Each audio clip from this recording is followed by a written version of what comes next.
Hyderabad LB స్టేడియంలోని Telangana క్రీడా ప్రాధికార సంస్థ చైర్మన్ కార్యాలయం వద్ద క్రీడాకారుల తల్లిదండ్రులు పెద్ద ఎత్తున ఆందోళన చేపట్టారు. క్రీడాకారుల జీవితాలతో ఆడుకుంటున్న షాట్స్ స్కేటింగ్ శిక్షకుడు నిర్మల్ ప్రసాద్ సింగ్ ను తక్షణమే తొలగించాలని కోరారు.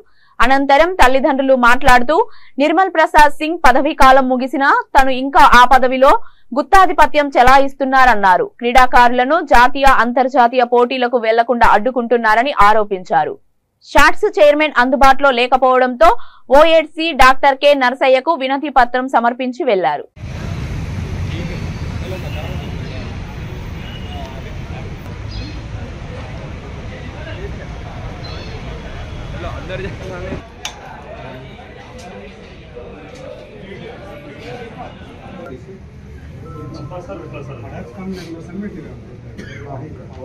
చెప్పండి అబ్బాస్ 380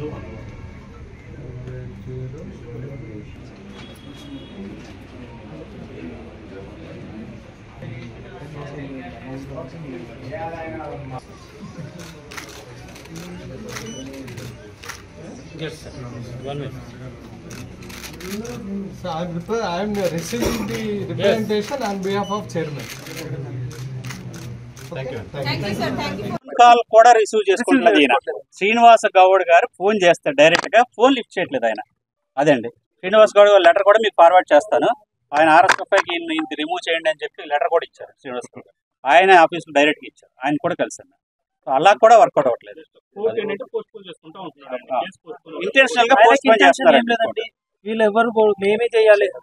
ఇక్కడ తెలంగాణ బోర్డుకి డిస్ప్యూట్స్ ఉండొచ్చు, అన్ని వాళ్ళ issues.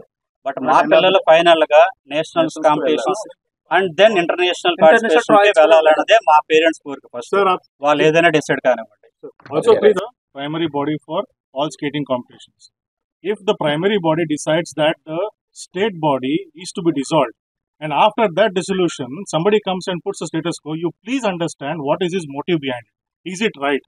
Like the madam said, kids are practicing for the last 1 year. They put in their heart and soul. There is a kid who represented India in the Asian Games. Her 1 year will go waste. All the other kids who have seen and getting motivated, they are getting demotivated. If this is a state, then I really don't know what to express as a frustrated parent.